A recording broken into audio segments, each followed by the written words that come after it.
6월부터는 이제 초여름이 시작됩니다.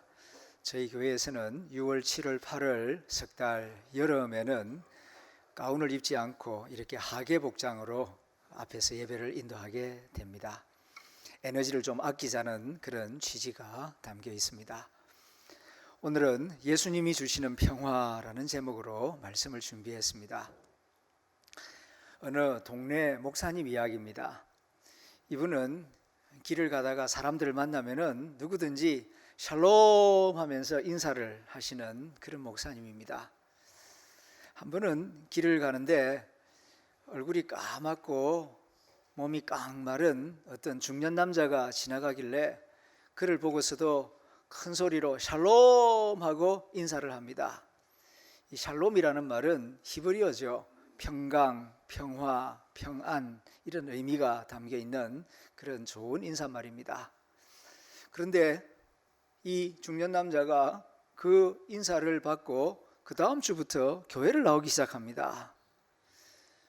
그런데 예배를 마치고 나면 빠르게 나가버립니다. 그렇게 3개월 동안 빠지지 않고 교회에 와서 예배를 드리고 나갔는데 하루는 예배 드리고 나가면서 목사님 시간 되십니까? 식사를 한번 대접하고 싶습니다.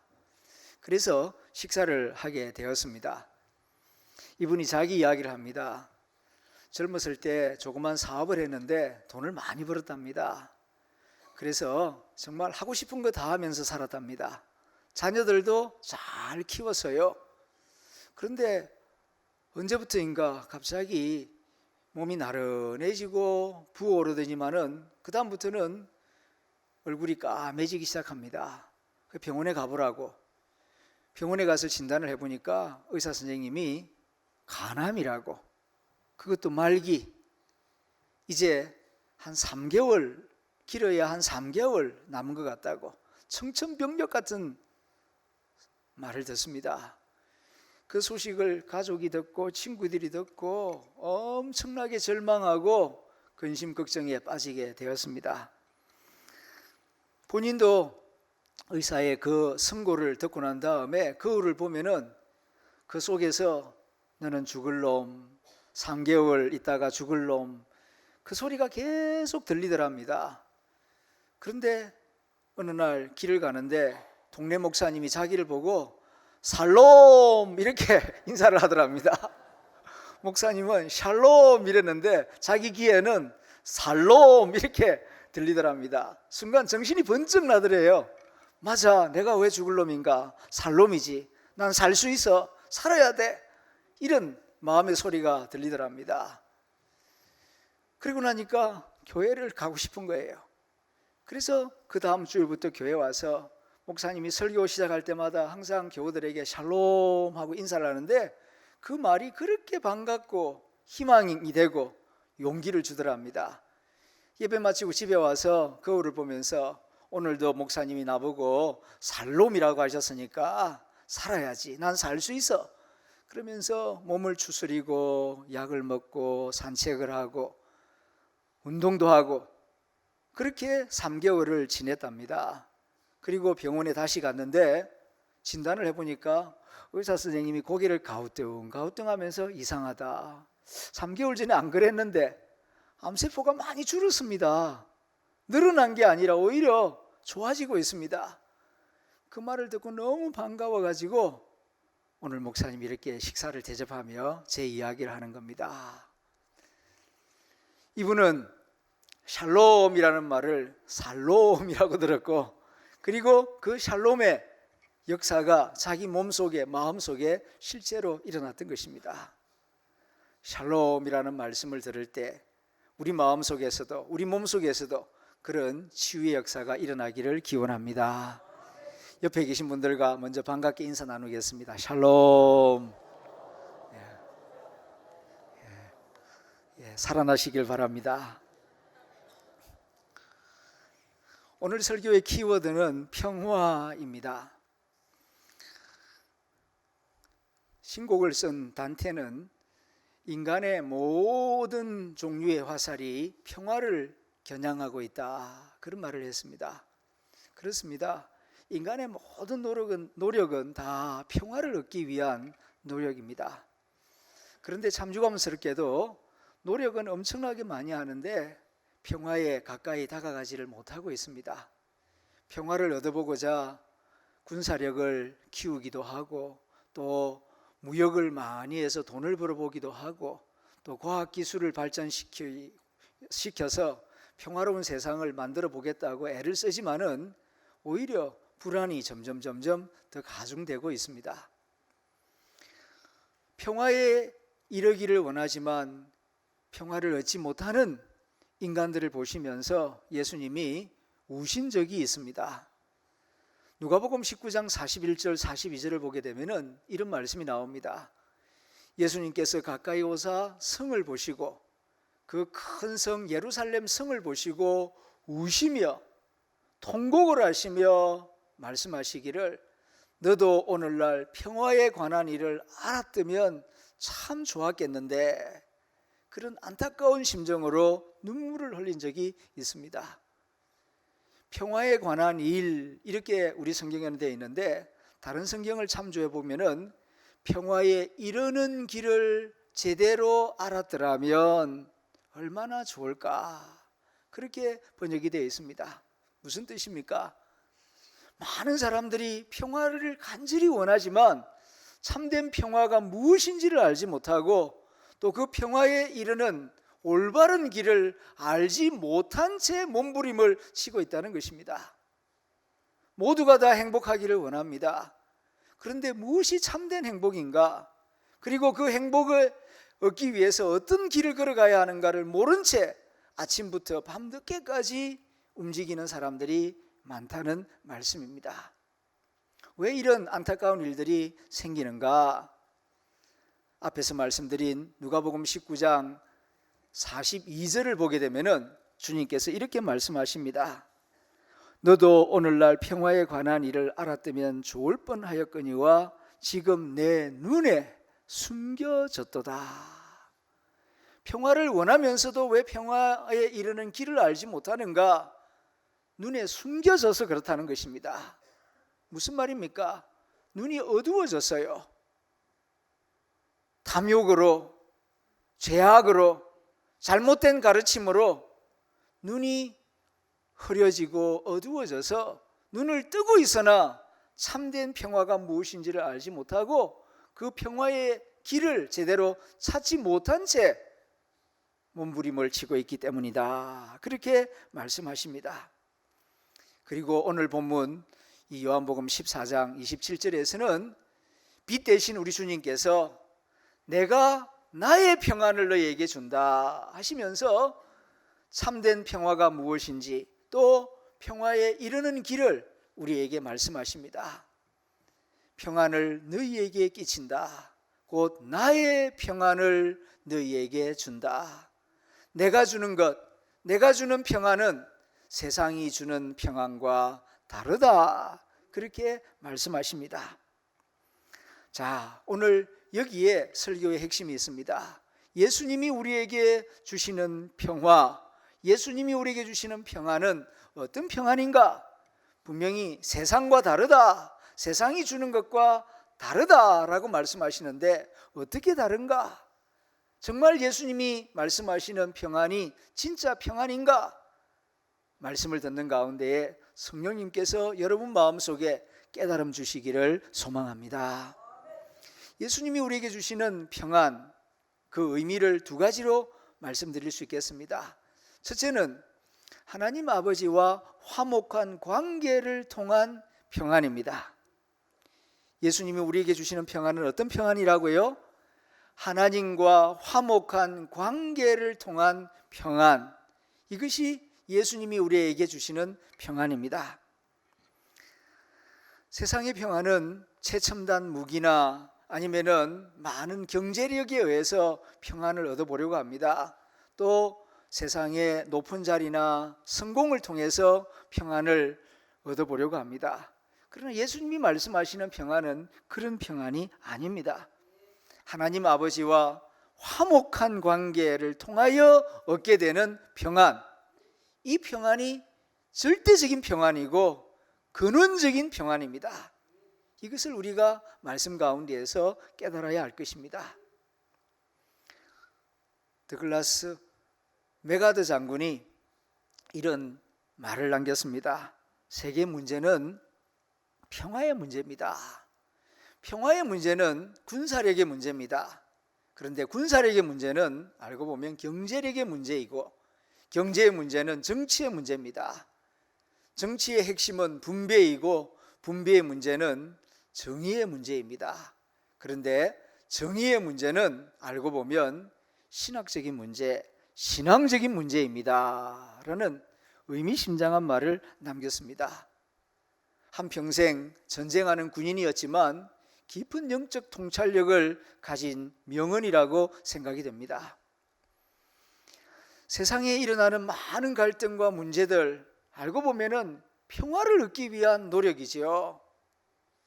그런데 평화를 이루기 위해서는 현실적으로 군사력이 있어야 합니다.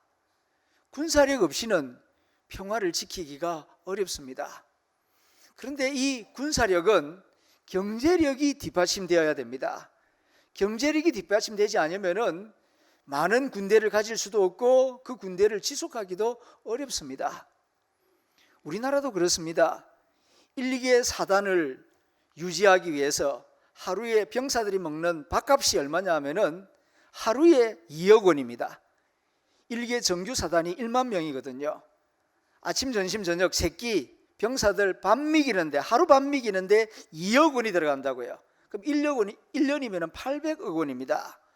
밥만 먹습니까? 옷도 입어야 되고, 군화도 신어야 되고, 철모도 써야 되고, 또 막사도 지어야 되고, 총과 무기를 운영해야 합니다.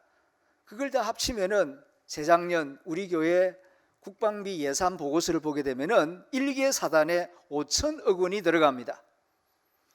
이건 육군의 경우이고 해군이나 공군의 경우에는 훨씬 더 많은 돈이 들어갑니다. 저 대구에 있는 비행장 최첨단 비행기 F-15K 비행기 한 대 운영하는데 들은 비용이 1개 사단 운영비보다도 훨씬 더 많이 들어갑니다. 그러니까 10만 명, 20만 명의 군대를 가지고 지속하려면은 엄청나게 많은 돈이 들어갑니다. 경제력이 뒷받침되지 않고서는 군사력 가지기가 힘들어요. 그런데 이 경제는 또 정치에 따릅니다. 정치가 엉망이 되면은 아무리 좋은 천연자원을 많이 가지고 인구가 많아도 경제력이 바닥을 칩니다. 이 필리핀이 그렇지 않습니까? 50년 전 우리나라보다도 3배 이상 잘 살았습니다. 그러나 정치가 엉망이니까 계속 독재에다가 민주주의 정의가 제대로 이루어지지 아니하니까 나라 경제가 바닥을 치고 우리나라보다 지금은 훨씬 못 사는 나라가 되었습니다. 남미의 아르헨티나도 그렇습니다. 브라질 다음으로 가장 비옥하고 넓은 땅을 가지고 있지 않습니까? 풀밭에 그냥 수천 마리, 수십만 마리 소를 풀어놓아도 그냥 잘 자라는 정말 축복받은 땅입니다. 그러나 정치가 엉망이다 보니까 그 나라 경제가 엉망입니다. 매년 인플레이션이 100%, 200% 돈이 휴지 조각이 되고 마약의 나라, 범죄의 나라가 되어서 사람이 살 수 없는 지옥 같은 나라로 변하고 있습니다. 정치가 바로 서지 아니하면은 경제가 바로 설 수가 없다는 얘기입니다. 그런데 이 정치의 문제는 알고 보면은 분배의 문제입니다. 국가의 부를 온 국민들에게 어떤 원칙에 대해서 고루고루 나누어서 모든 국민들이 행복하게 살아갈 수 있도록 하느냐, 이게 정치의 본질이죠. 그런데 고루고루 나눈다, 정의롭게 나눈다, 공평하게 나눈다, 적절하게 나눈다, 이 분배의 원칙이 뭐냐 하는 것입니다. 사회적인 합의에 따라서 정의 개념이 달라지게 됩니다. 정의 개념에 따라서 분배의 방식도 달라지게 되죠. 그런데 그 정의 개념을 세우는 데에는 신학적인 문제가 있어요. 다시 말하면 하나님을 믿느냐? 하나님을 믿는 사람이 생각하는 정의 개념과 하나님을 믿지 않는 사람이 생각하는 분배, 정의의 개념은 다릅니다. 하나님을 믿지 아니하면은 필경 공산주의 정의 분배 개념이나 아니면 세속주의 정의 관념으로 기울어지게 되어 있습니다. 공산주의 정의 개념은 국가 권력에 의하여 강제적으로 분배하고 공평하게 만든다는 것입니다. 세속주의 정의 관념은 정글의 법칙입니다. 약육강식, 적자생존, 이러한 원칙에 따라서 가진 자는 더 가지게 되고 세상을 정글처럼 만들어 나가는 정의 개념입니다.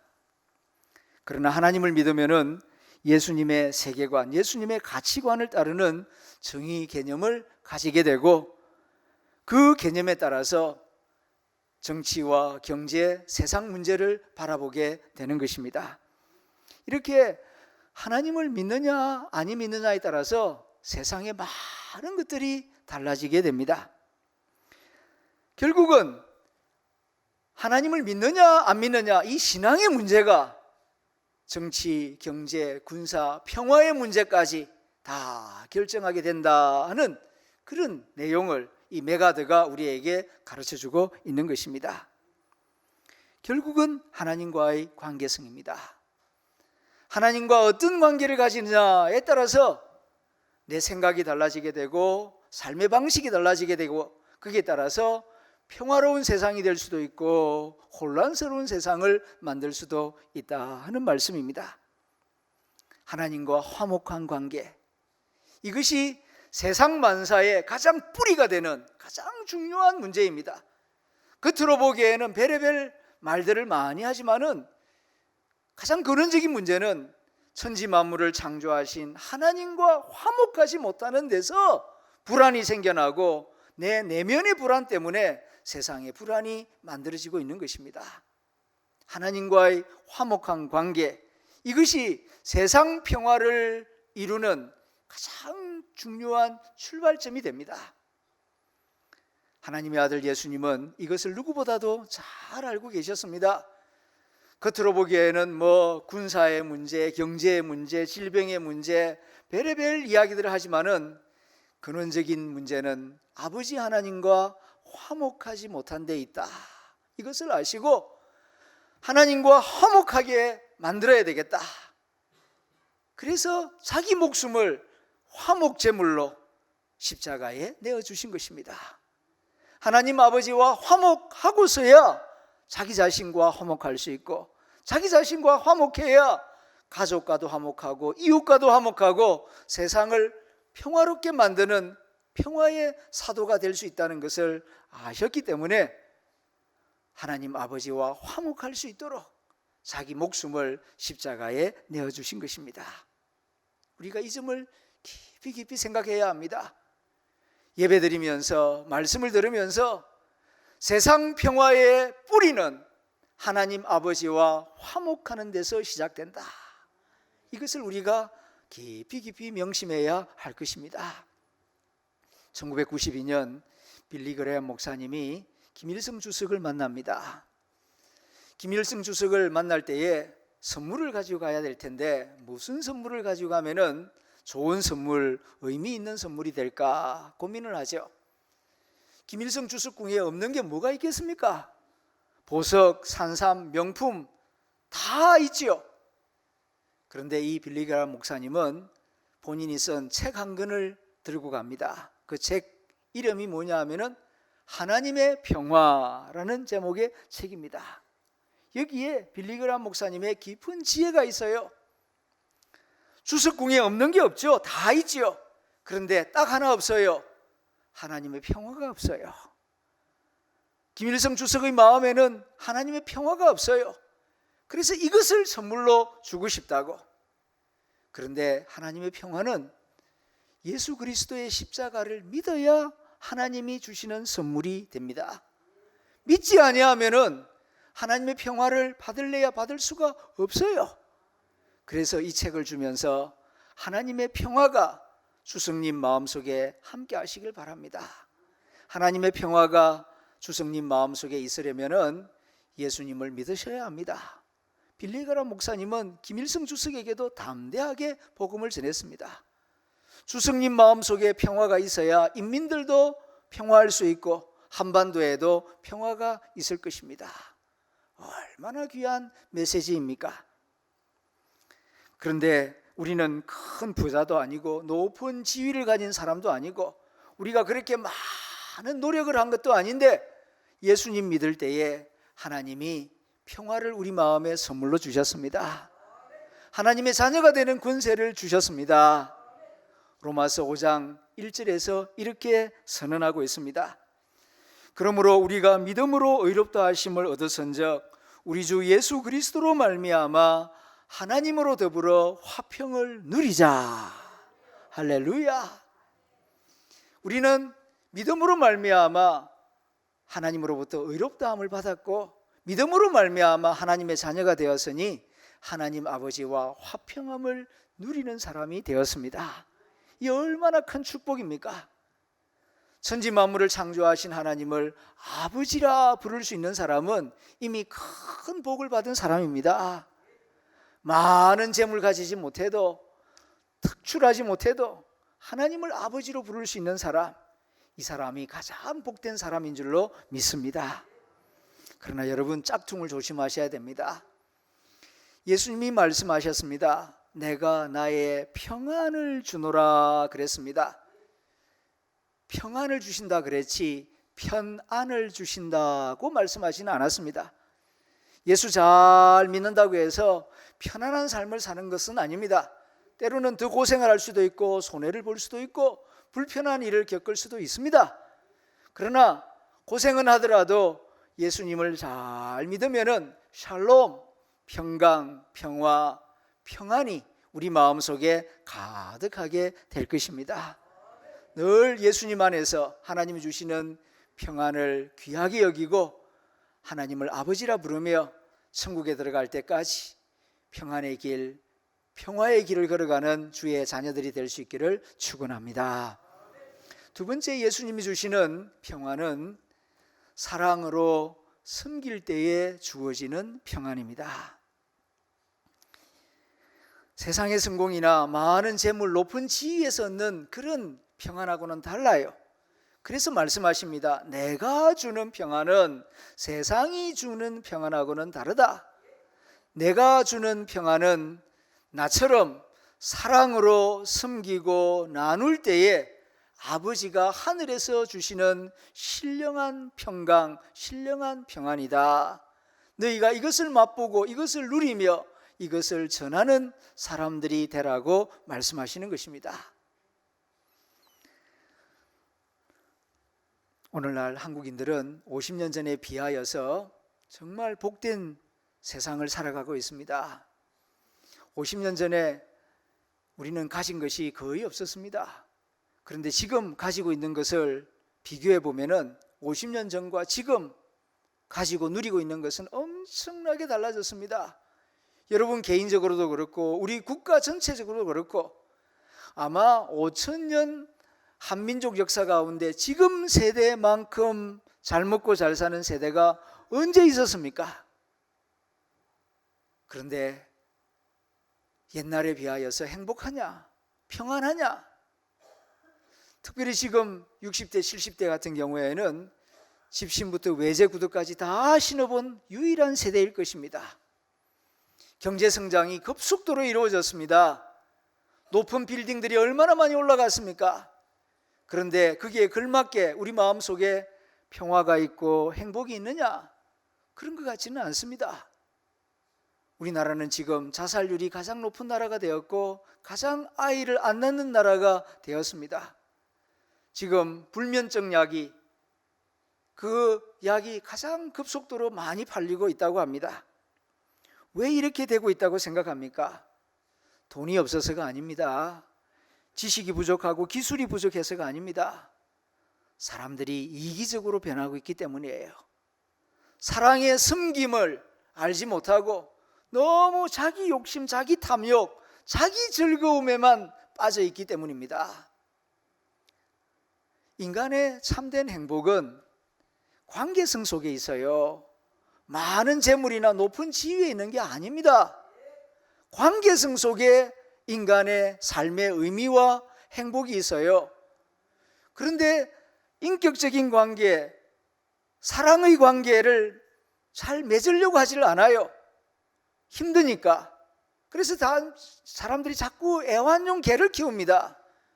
이 사실 좋은 현상이 아닙니다.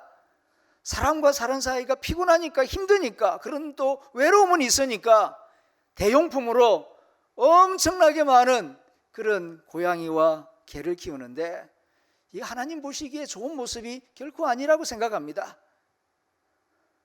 사람의 진정한 행복과 평안은 사랑의 섬김으로 이루어지는 인격적인 관계, 그런 사랑과의 섬김의 관계 속에 있습니다. 김형석 교수님 100년을 살아보니라는 책에서 말합니다.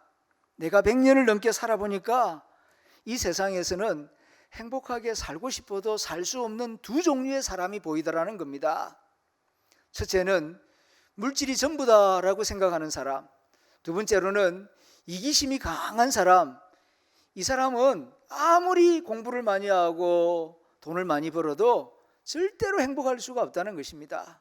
왜냐하면은 행복은 물질이 아니고 정신적인 겁니다. 그런데 정신적인 가치는 모르고 물질이 전부라고 생각하는 사람이 어떻게 행복을 알겠느냐? 불가능하다는 거죠. 두 번째로는 행복은 관계성 속에 있는데, 사람을 볼 때마다 늘 이익이냐 손해냐 이해타산만 따질 줄 알지 나누고 사랑하고 섬기는 인격적인 관계를 맺을 수 없는 사람이 어떻게 행복을 맛볼 수 있고 누릴 수 있겠느냐? 불가능하다는 겁니다. 그래서 사도 바울이 말합니다. 주는 자가 받는 자보다 더 행복합니다. 어떻습니까? 여러분 그렇게 믿으십니까? 그렇게 믿으시면 아멘 하시길 바랍니다. 그렇습니다. 참된 행복은 주는 자에게 있습니다. 베푸는 자에게 있습니다. 여러분은 예수님의 생애를 생각할 때에 어떤 느낌을 가지십니까? 평생 나누시고 섬기시고 봉사하시고 그렇게 힘들게 사시다가 죽을 때도 십자가에 비참하게 죽으신 불쌍한 사람, 그런 느낌이 드십니까? 그런 느낌, 그런 생각을 가지고 예수님의 일생을 생각하신다면 참 답답한 마음입니다. 그러나 예수님의 생애를 생각할 때에 그렇게 나누고 섬기고 봉사하시면서 사는 삶이 최고의 삶이었다, 가장 행복한 삶이었고 지혜로운 삶이었고 가장 복된 삶이었다, 멋진 삶이었다, 그런 생각이 드십니까? 어느 쪽입니까? 예수님처럼 사는 것이 가장 행복한 삶이다, 가장 보람된 삶이다, 가장 의미 있고 가장 좋은 삶이다, 그렇게 믿어지고 그렇게 느껴질 때에, 예수님의 가치관을 가지고 살아갈 때에 그 인생이 가장 행복한 삶이 될 줄로 믿습니다. 왜냐하면 바로 여기에 예수님이 우리에게 주시는 평안, 세상이 주는 평안과 다른 하늘의 평안, 그 누구도 빼앗아갈 수 없는 절대적인 평안이 있기 때문입니다. 예수님께서 친히 하신 말씀을 다시 한번 들어보시길 바랍니다. 평안을 너희에게 끼치노니 곧 나의 평안을 너희에게 주노라. 내가 너희에게 주는 것은 세상이 주는 것 같이 아니하니라. 6월은 호국 보훈의 달입니다. 73년 전 이 땅에는 정말 피비린내 나는 전쟁이 있었습니다. 지금도 12만여 명 국군의 생사를 모르고 있습니다. 평화의 중요성을 많이 생각하게 되는 계절입니다. 평화를 위하여서 기도하는 성도 여러분, 우리가 이 세상에 평화가 임하기를 진정 바란다면 세상이 가르치고 추구하는 평화의 길과 우리 주 예수님이 가르쳐 주신 평화의 길을 잘 분별하시기를 바랍니다. 그리고 우리의 길이요 우리의 진리임을 믿는 마음으로 예수님을 따르는 성도가 되어야 할 줄로 믿습니다. 예수님은 말씀하십니다. 참된 평화는 먼저 하나님 아버지와 화목한 관계를 가지는 데 있다. 하나님과 화목한 관계를 가지려면 예수님의 십자가를 굳게 믿으라 말씀하십니다. 두 번째는 사랑으로 섬기는데 참된 평화가 있다. 빼앗고 높이 올라가는 데 있는 것이 아니라 내가 가진 것으로 나누고 사랑하고 인격적인 관계를 맺는 거기에 하늘의 평화가 있고 예수님의 평화가 있다. 그러므로 기회가 될 때마다 나누고 사랑하고 섬기는 일에 최선을 다하라. 그리하면 나의 평화가 너의 평화가 될 것이라고 말씀하시는 것입니다. 여러분은 어느 길을 따르시렵니까? 예수님이 진정 참된 길이라고 믿으신다면 예수님이 가르쳐 주시고 예수님이 보여주신 그 길을 따라가야 할 줄로 믿습니다. 기도하겠습니다.